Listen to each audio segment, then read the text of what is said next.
Ladies and gentlemen, I have the honor to introduce our guest of honor today, the Honorable Senator Edgardo.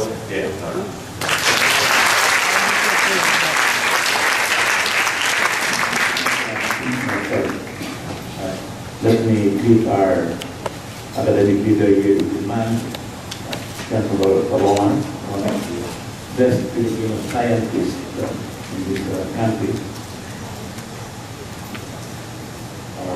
the head of our institute. Sinabi naman lahat ni Nestor yung gusto kong sabihin eh. Kaya, naghanda ako ng napakagandang pagpati. Bibigay ko lang siya ating mga samahan sa UST, fellow students and fellow entrepreneurs. Ang problema po sa Pilipinas, sabi nga ni Nestor, sa graph niya, ay hindi tayo umaangat in terms of competitiveness. In fact, there was one year where we dropped 10 points, 10 ladders in the competitiveness ladder. Ngayon, we are number 75 in the A5. We're number 75 as of 2011 competitiveness league ng World Economic Forum. Number 75 out of 143 countries. Hindi ba medyo kumbaga sa grade yan halos bumakot sa tayo o bagsak na. And in terms of innovation, which is the topic of this symposium, number 84 yata out of 125 economies. Innovation mo, according to India is one of the best business schools in the world, based in France. They survey and canvass the innovation skill of countries. They have several sets of criteria in judging whether the country is competitive or not. And one of those criteria, a very important criteria, is its technological capacity. Kayo ba'y magaling ba ang math education ng bansa niya? Magaling ba ang engineering background niya sila? Because engineering is the technology, what we produce out of all these.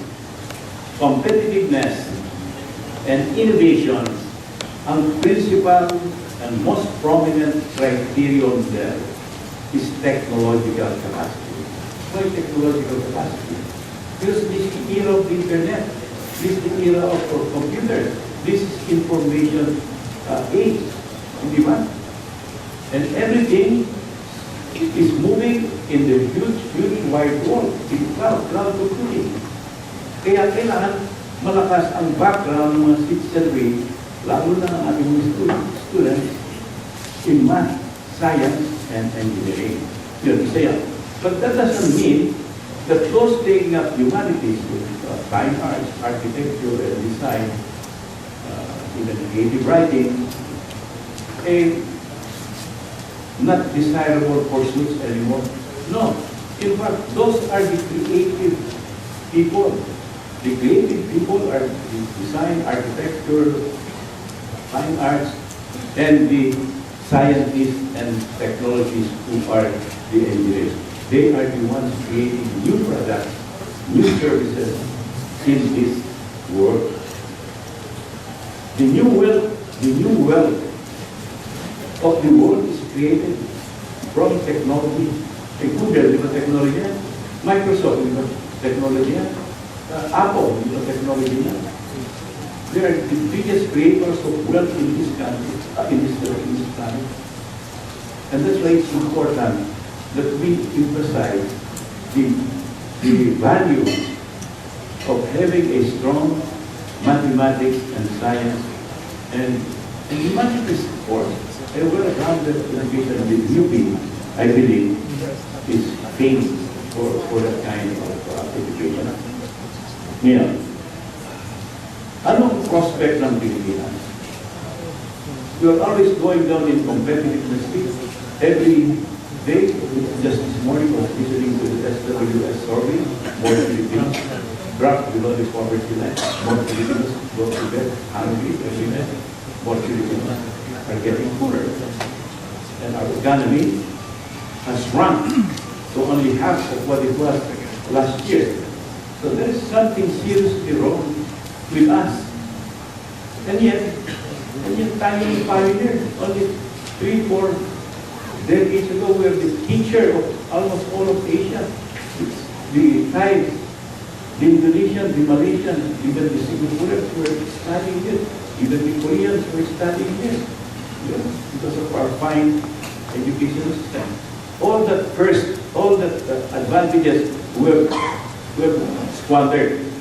Ang yan ang totoo niyan. Yeah, that's why to you mga academics, I'll recommend to you reading 2 studies about our future. Ang isa dyan ay yung European Commission research study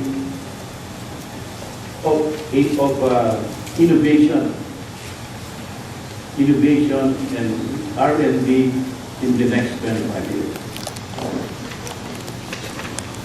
Ang study, and just a version to you.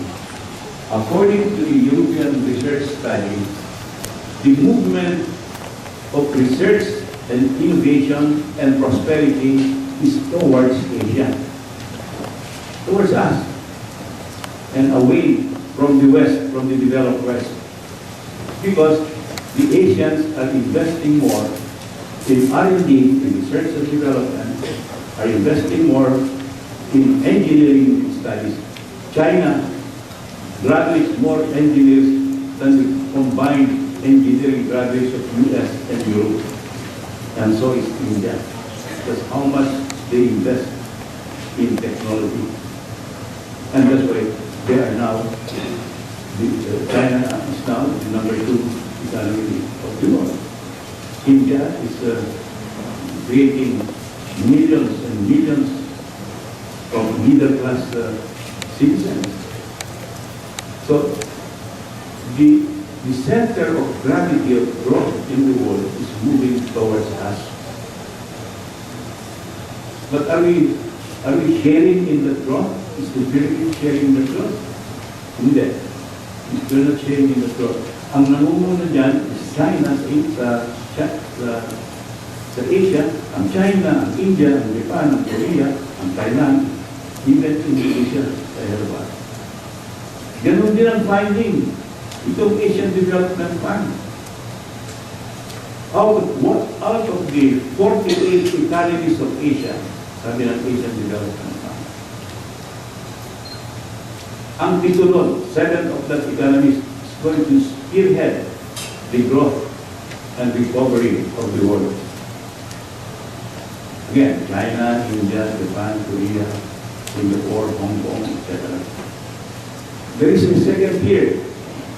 Andiyan ang Indonesia and other Cambodia, Thailand, Vietnam, etc. Wala kayo ng Pilipinas. Nasa Pilipinas, doon sa third tier. On par with us is Bangladesh, Kyrgyzstan, at yung lahat ng mga camps in Central Asia. That's how others see us. But I don't do so at all, because I've seen our country grow at close range. I've seen policies made at close range, and I'm involved in education and science all my professional life. I know that we have the capability and the capacity to grow along with the rest of the world. So ano ang sabi ng Hong Kong Shanghai Bank, the latest study that has come out? The Philippines in 40 years will become the number 16 wealthy, prosperous country in the world, given our demographics. What is our demographics? By 2015, our demographics will indicate that we have more productive and a very active labor force than those who are dependent. Ang sabihin nun, ang ratio of dependency to total population will be less. Sino dependent on the working population? Well, the children, the kids who go to school who are not working, the senior citizens who have no jobs. But that number of dependents will be smaller than the total number of our population in active work. That is what they call the demographic window. We are going to enter our demographic window by 2015. Let us seize that opportunity. Maybe we will be able to fulfill the prediction of Hong Kong to Shanghai Bank that the Philippines will become the number 16 prosperous country in the world by in 40 years' time. But it's up to us, really. It's up to us. Now, it's nice to have seminar like this because we begin to share best practices and we begin to learn about technology. In the Philippines, I think what is lacking is the nexus, the link between government, between industry, and universities like this. The rest of the universities, there is absolutely no cooperation and networking among the three.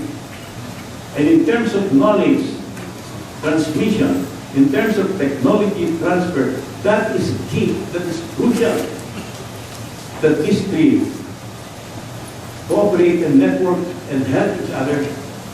Let's take innovation. There will be no innovation in any country if government does not take the lead. That's the hard truth about it. Sure, there are many imaginative, creative entrepreneurs, but we can count them in perhaps in one hand. But the many have no type of no assistance at all.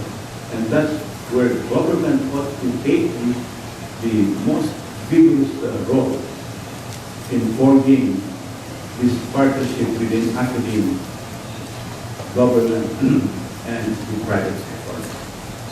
Otherwise, you will not grow that spark of curiosity, that spark of creativity out of our people. There will be languishing in poverty as we are seeing right now. And so what does the small scale, micro businesses, medium scale businesses need? They need technology to make their businesses run more efficiently, more effectively. And that is what I think government is lacking in providing technology to these small businesses so that they can develop and leverage their ingenuity and their enterprise. So what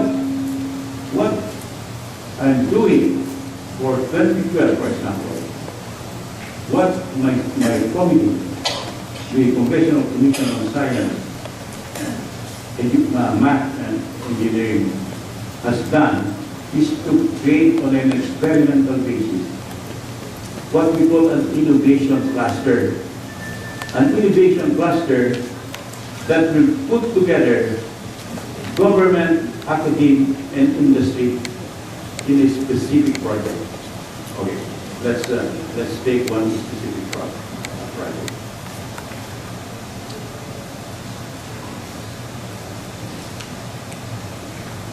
Cloud computing. Computer. Big companies don't anymore buy these big, huge storage for their data. Because it's always there. Storage. But how many of our universities and students know about that? It's quite new. So, since there is a pioneering company who is into that in Cebu, then we got University of Philippines in Cebu, University, I think it's Cebu Institute of Technology, and some other universities around Cebu. this private company to help and set up a program on cloud computing. All the students of this university will be learning cloud computing in the facilities of Philippine universities, both public and private, and capital and seed capital is provided by the private sector. That's one. What about in agriculture? We are basically still an agricultural country. We have set up again such a partnership in several universities on Earth, on satellite mapping, on remote sensing. Nowadays, if you don't use remote sensing, you'll never be able to face climate change. You'll never be able to at least prepare for unpredictable weather, for the condition of the soil, for infestation on your crops. And yet, remote sensing is so widely used in the developed West, and yet still unknown here.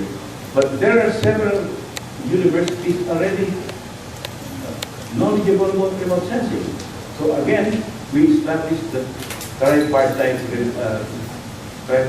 partnership to teach our agricultural and forestry students how to employ and use remote sensing.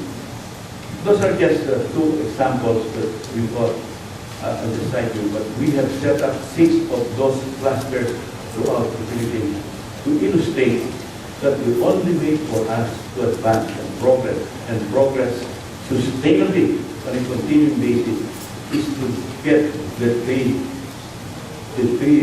big groups in society, government, academe, and industry to work together and train our students. So yan ang isang example on how we can advance the cause of innovation. The battle cry now is creativity and innovation. Without innovation, no society will advance. We will continue to stagnate.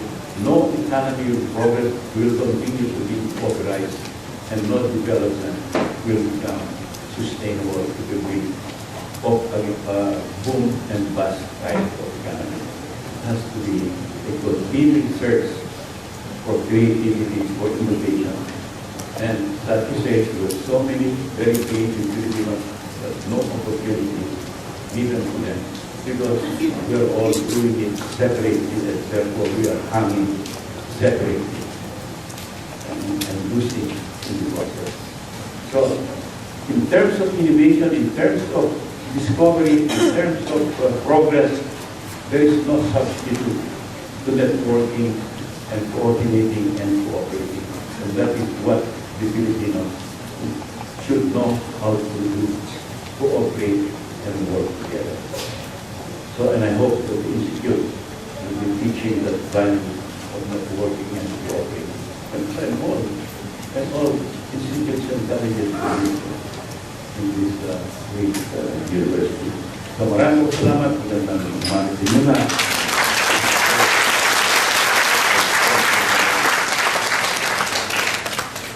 Senator Angara would like to present to you this plaque of appreciation from UTI-LSI. Tunay kang entrepreneur. Isulong ang galing mo.